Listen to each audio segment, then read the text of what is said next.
All right. Hi, everybody. This is video number 7 about box seat baseball under the hood version. And before I do any more videos about different types of play results in the game, I want to talk about the limited flip cards and then the charts. And I'm going to do this over several videos. Especially the limited flip cards, because there's a lot of information on them. And I want to kind of take you through it step by step so you would know how to use them if you choose to use the limited flip cards with Under the Hood. The game does not come with these, but you can order them separately on the Box Seat Baseball website. The game comes with charts that look kind of like this, that are going to have different results on them for different types of balls in play.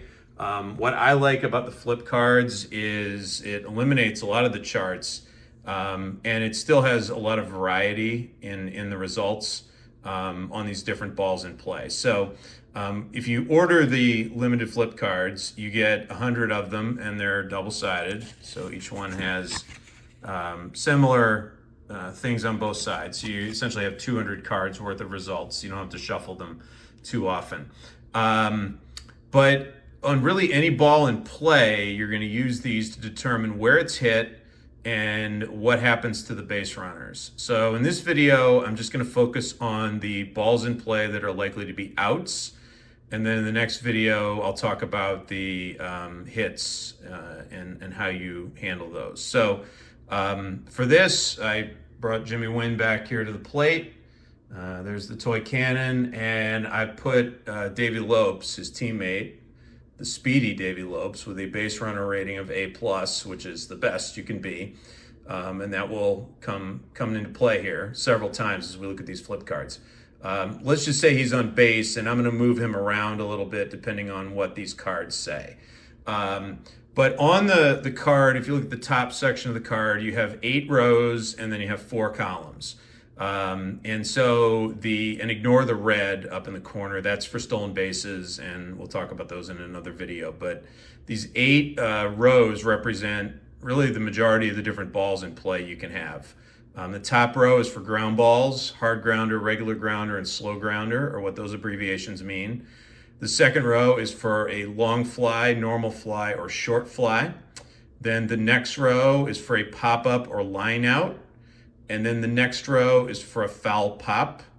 And then the next one is a deep fly. And we talked about those a little bit when we talked about home runs in the last video number 6. And then you have single, double, and triple. And like I said, I'm going to cover hits in the second video because you're also going to use the bottom of the card where you see singles base advance for advancement on a single. But let's look at the top and what happens when a ball is put in play and it's likely to be an out. So let's just look at Wynn's card here and look at number 33 against a left-handed pitcher. You see HG1. HG1 is a hard grounder 1. And then if you look at 13, on the right-hand side, against a right-handed pitcher, you see RG1, regular grounder 1. So let's start with the hard grounder, and let's see what happens if Lopes were on first base and Wynn were to hit a hard grounder. So the way these limited flip cards work on the top 5 rows is there's a set of assumptions you have about what a typical ball in play would result in. And then this card is going to give you any exceptions to those defaults. So if Wynn hits an HG1, you're going to look in the top row where the ground balls are, and you're going to look in the 1 column. And the first thing you'll see is third base. He hit it to third base. So he hit it to the opposing third baseman. And then you're going to see a series of codes with slashes separating them. And those slashes delineate the differences between a hard grounder, which is the first code, a regular grounder, which is the second code, and then a slow grounder, which is the third code. So let's go through each one, and let's say he hit a hard grounder 1 to the third baseman. Okay, the default on a hard grounder is a double play chance. So this is a ball that's hit kind of on the nose, but right at a fielder, and the defense has a really good chance to turn a double play. And so they're going to get the out at second on a hard grounder automatically. And then we're going to be checking to see if the batter, who is Winn, beats out the relay throw. And so what you see there is an A plus in that first column, first code before the slash. Grounder to third, A plus. Okay, so they get Lopes at second, assuming he was on first base. And then you're going to check Winn's base running to see if he's an A plus. And he's an A. So he's good, he's quite good, but he's not an A plus. So on this ball, he would hit into a double play, 5-4-3. That's what that A plus means. Unless the batter were an A plus, like Lopes is, it's going to be a double play. So Lopes on this, if he were to hit the HG1 in this case, it would not be a double play. He would beat out the relay and he'd be safe at first, and they would just get the fielder's choice. Okay, look at the next code. It's a regular grounder. So if Winn hits the RG1, there's a B there. Again, default on a regular grounder is a force out at second with a chance for a double play. But it's harder to turn the double play because the ball's not hit as hard. So this B means Winn can be a B or better to beat the relay. And we already said he is. He's an A. So on this ball, they just get the force out on Lopes, and they do not turn the double play. Winn is safe at first. So they were only able to get one because the ball wasn't hit as hard. Okay, now the slow grounder. I don't see any slow grounders on Winn's card, but they can be turned off the pitcher card on hit checks, walk checks, and strikeout checks. So let's say he hits that slow grounder to third. Okay, the slow grounder default is runners advance one base. It's hit really slowly, and the fielder generally just has one play. And it's often to first. So here, when you see 1B0, 1 represents the runner on first, that's Lopes, and then 0 represents the batter, and that's Winn. So what we're seeing here is 1B0. That means that on this slow ground ball, they could try to get the out at second. If the runner is not at least a B, they can get him at second because he's a slow runner. Lopes, as we know, is a very fast runner, so they have no chance to get Lopes. The only play they have is the first, and Winn is out. So on these ground balls, the other thing to remember is somebody's going to be out, either a runner or the batter. Someone is going to be out on all hard grounders, regular grounders, and slow grounders. Okay, so the 1B0 means they get the out at second, and only that out if the runner on first is worse than a B. So you'd have to be a C or a C minus to be forced out at second. Otherwise, they get the out at first. And this 0 with nothing after it means there's no chance at all in a double play. No matter how slow the batter is, if they were to get the out at second, they have no chance to double up the batter. So 1B0, get the out at second if the runner is worse than a B, and the batter is then safe. Otherwise, the only play is to first. And that's how that works. Now, you're going to see some other kind of interesting codes here. If you look at the 2, so let's say that it was a regular grounder 2. Notice that there's nothing before the first slash. So a grounder 2 would be hit to the shortstop, and there's nothing before the first slash. There's an asterisk there, which means with 2 outs, the shortstop would take the force play for the third out rather than throw the batter out. But there's nothing before the first slash, which means automatic double play. Doesn't matter who the batter is, doesn't matter who the runner is, 6-4-3 double play. This is that classic hard hit ground ball that when it leaves the bat, you're like, that's going to be 2. All right, the next one, the regular grounder 2, it says 2-0-A. One of the defaults with ground balls in box seat baseball is on grounders to the right side, either to third base or short, the left side, third base or short, the left side. There is no advance by the base runner on second unless he's forced. So that's the default. But in this case, you see that 2, and that means the runner on second is going to go to third because, again, the card represents the exceptions. The codes on the card represent the exceptions to the default. And so that 2 means that if Lopes were on second, he would go to third. Think about this one as a ground ball hit kind of up the middle, where the runner on second has a good read on it. He knows he can make it to third, and they're only going to be able to, make a play at second or at first. So in this case, the runner on second would go to third, and then the batter would be doubled up if this were a force play situation, the runner on first would be out at second, and the batter would be doubled up unless he's an A or an A plus. So that's what that 0A means. And then if you look at a slow grounder, you have 1A, 0C. And we know the 1 represents the runner on first. He would have to be at least an A to be able to make it to second. Lopes is an A plus, so he would make it to second, and Wynn would be out automatically. But if Lopes were a B, they would get him out at second.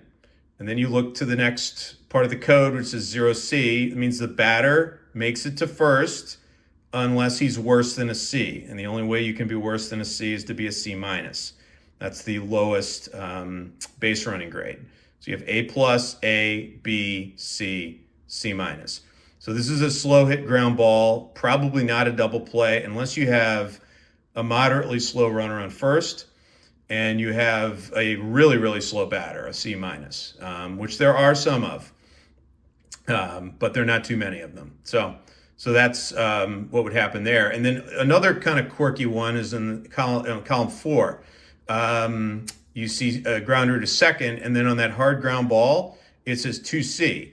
Now, this is hit to the right side, and on balls hit to the right side, the default is runners at second base do move up because the play is behind them, and it's really hard to throw a runner out at third from the right side of the infield. But here you see 2C, and that means if you've got a runner on second and he is not forced to advance, and he is a C minus runner, he is a really slow runner, he doesn't make it to third, even though the ball's hit to the right side. He has to hold it second. This is one where maybe it's hit up the middle. The second baseman fields it and kind of freezes the runner, and the runner's not very good. Not only is he not fast, but he doesn't have good running instincts. And so you have a 2C, which means that the runner on second does not make it to third if he's a C minus. And then regular grounder, you have A, which we know means force out at second. Double play if the batter is not at least an A. And then the 1A, 0C on 4 is the same as it is on 2. Force out at second if the runner on first is not at least an A, and then you also will check the batter. If you do get that force play, and if he's a C minus, he's doubled up. So that's the ground balls. And again, you just have to learn these codes, and there aren't that many of them. You can go through these cards and find maybe 10 different codes for ground balls, and you just have to learn them. And you'll flip a card and you'll see it and you'll say, okay, I know what the result of the play is. I know what I need to do here. So it's just practice. Okay, let's talk about fly balls. That's the next one down. So fly balls, you never assume a base advance. As a matter of fact, none of these next 4 rows you assume any base advance. Fly balls, whether it's a long fly, normal fly, short fly, or even a deep fly in row 5, there is no default base advance. You have to use the card to determine who is going to advance, if anyone. So let's say that Wynn hit a long fly 1, LF1. So it's hit to center field. And that first code before the first slash says 3-2-MA. So what does that mean? Okay, it means that the runner on third is automatically going to advance. He's automatically going to tag up and score. Wynn has hit it far enough that they have no play at the plate. The runner on third, whether it's Davey Lopes or Ron Say, who's not as fast, is going to score on that. Okay, then the 2MA means if there's a runner on second, the M means you have a manager's decision to try to get him to third. If he's an A or better, if he's a B, a C, or a C minus, he's going to have to hold it second automatically.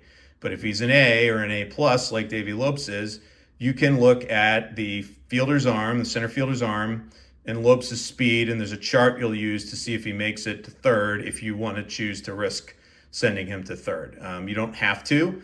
It's your decision as the manager, but you will use this chart to determine whether he's safe or out if you do decide to advance him. Okay, and then if it's a normal fly ball, then you see 3M, and that means that nobody moves up automatically, and only the runner on third has a chance, and it's the manager's decision.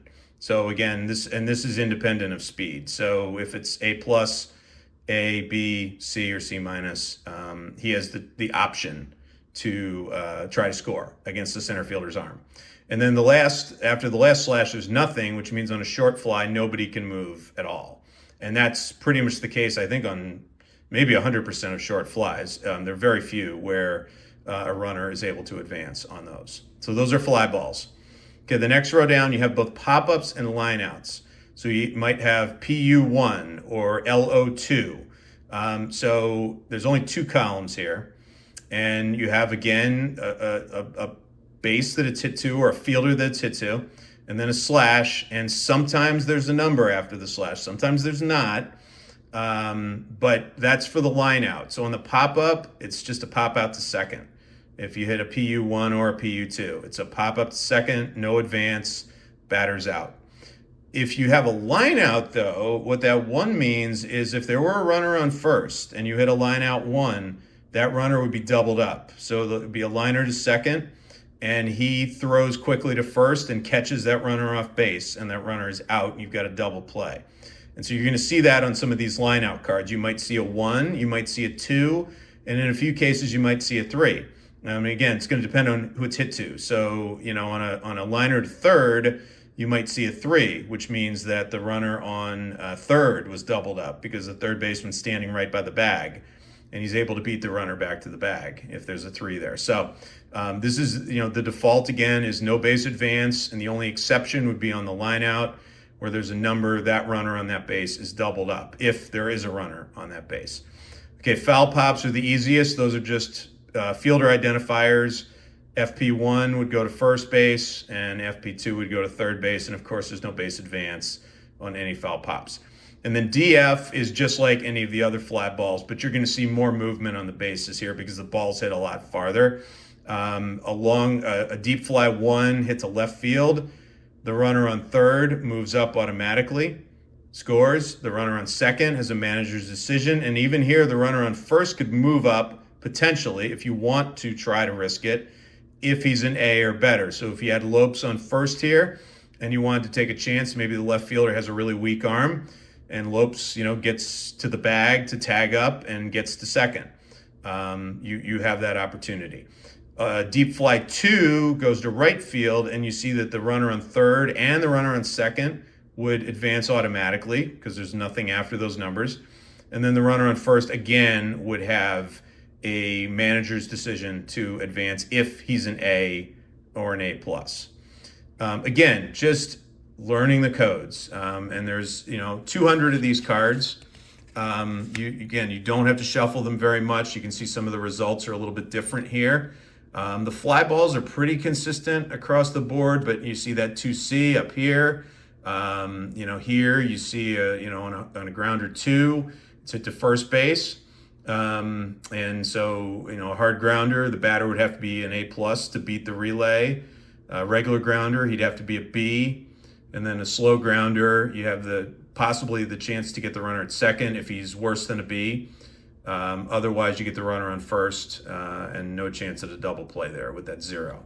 One other one that you'll see, and this is another really neat innovation that Tom's come up with. If you look at the top row here, you're going to see the letter P in a few places. And that's on the hard grounder and the regular grounder. And that's P stands for pivot. You're going to check the pivot man on these balls and determine if he's able to turn the double play. So you're not dependent on the runner necessarily for it to be a double play. You're dependent on the fielders. And fielders have, middle infielders have a DP rating. You can see Lopes's up next to where it says DP:1. So they're either going to be a 1, a 0, or a -1. And 1 is actually the worst rating. -1 is the best rating. Pivot players with a -1 are always going to turn the double play. Those with a 1 are never going to turn the double play. So Lopes and the Dodgers didn't turn a ton of double plays that year. So that's why he's a 1. And if it's a 0, then it's a 50-50 chance, and you're going to roll the red die. And if it's 0 to 4, it's a double play. If it's 5 to 9, it's not a double play. Only the force out. So how you'd use that here is, let's say HG1, it's hit to second. And that PB means that you're going to check the pivot if the batter is a B or better. If he's a C or a C minus, it's an automatic double play. But if he's a B, an A, or an A plus, then that shortstop, who's the pivot when the ball's hit to second, is going to have to be able to turn the double play to get the batter. And so that's what the PB means. So in this case, it wouldn't be, the ball would be hit to Lopes at second, and you check Bill Russell, who I believe is also a 1. And so it wouldn't be a double play in that case. But if the batter were worse than a B, again, on a hard grounder 1, then it's a double play automatically. And then the regular grounder, you just see the P. That means you do a pivot check with all batters. So again, you're going to be testing the shortstop's pivot rating. If he's a -1, you get a double play. If he's a 1, no double play. A 0, you roll the red to determine whether it's a double play. And you're going to see those across all of this top row here. The identical PB for the hard grounder, P for the regular grounder. And these are hit to either second or first, which means the pivot is the shortstop. And when you see one that's hit to third or short, and you see that P, then you're going to be looking at the second baseman's pivot rating, because he's the pivot in those cases. So this is a neat way to mix things up a little bit, not be reliant necessarily on the batter's speed, but more on the middle infielder's ability to turn the double play. So there's a lot here in this video. I tried to show a few different examples. Again, I'll stress, just take the time to learn the codes, and get some practice, play a few games with it. Don't worry about the time it takes you to play the game. Just focus on understanding what these codes mean, and you'll get it. I guarantee you. If you know baseball, then you'll be able to visualize what's happening on these, and these codes just are a representation of what you're seeing in your mind's eye when you play this game. Okay, so that's all for this video. I'm going to come back and I'm going to talk about the single, double, and triple, base advance, and then how you use the bottom of the card when there's a single. All right, thanks for watching.